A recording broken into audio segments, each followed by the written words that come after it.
Сәлеметсің бе? Бүгін біз жаратылыстану пәнінен көлеңке қалай пайда болады тақырыбын өтетін боламыз. Сен бүгін сабақта көлеңкенің не екенін білесің. Көлеңкенің қалай пайда болатынын түсінетін боласың. Олай болса, келесі бейнероликке назар аударайық. Міне, менің де көлеңкем бар.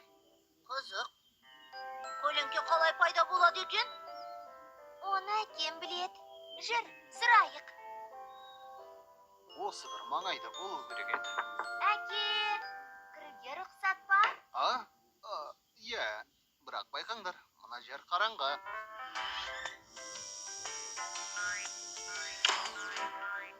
Әке, неге бізде көлеңке болады? Көлеңке дейсің бе? Мен ешқандай көлеңке көріп тұрғаным жоқ. Неге көрінбейді? Қайда кетті екен? Жасырынып қалған ғой. Ендеше іздеп көрелік. Міне біреуі. Бұл менікі.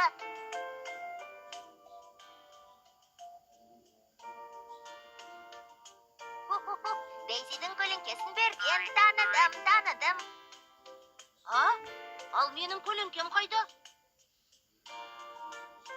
Әке, сонда біздің көлеңкеміз жарық сөтсен ғана көріне ме? Солай ма? Дәл солай. Қалай сонда? Маған бере тұрыңызшы. Ол шам, ол жасанды жарық көзі. Қабырғаға қарай түсірші, Дейзи. Уэзидің көлеңкесіне қараңдар.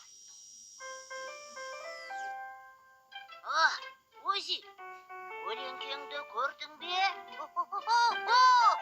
Мынау сен бе? Уэзидің көлеңкесі ғой. Бұл мен.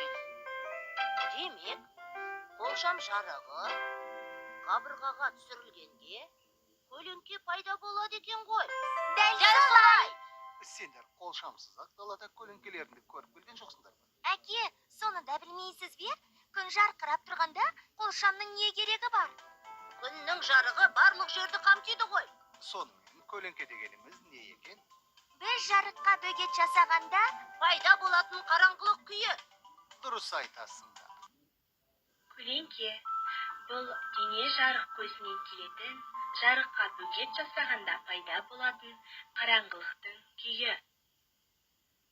Жарық сәулесі денеге келіп түскенде, дене оның жолына кедергі болады. Кедергі, яғни дене үлкен болса, оның көлеңкесі де үлкен болады. Ал кіші дене жарық сәулесінің жолына аз кедергі жасайды. Сондықтан оның көлеңкесі кіші болады. Дегенмен, біз кіші дененің көлеңкесін үлкейтіп, үлкен дененің көлеңкесін кішірейте аламыз. Көлеңкенің өлшеміне дене мен жарық көзінің арасындағы арақашықтық әсер етеді. Оның арақашықтығын ұзарта немесе қысқарта отырып, көлеңкенің өлшемін өзгерте аламыз. Есіңе сақта, көлеңке мөлдір емес затқа жарық сәулесі түскенде пайда болатын қараңғы дақ. Көлеңкенің үлкен не кіші болуы дененің өлшеміне және оның жарық көзімен арақашықтығына байланысты. Сен білесің бе, ертеде уақытты күн сағатпен анықтаған. Күн сәулесі күн сағаттың ортасындағы тік орналасқан білікке келіп түскенде, оның көлеңкесі сағат бетіндегі санды көрсетеді. Түртіп ал, үй жұмысы, толқын мен сәуле, суреттерді салыстыр. Толқын мен сәуленің қандай ұқсастығы бар? Олардың басты айырмашылығы қандай? Екінші суреттің көмегімен көлеңкенің қалай пайда болғандығын айтып көр.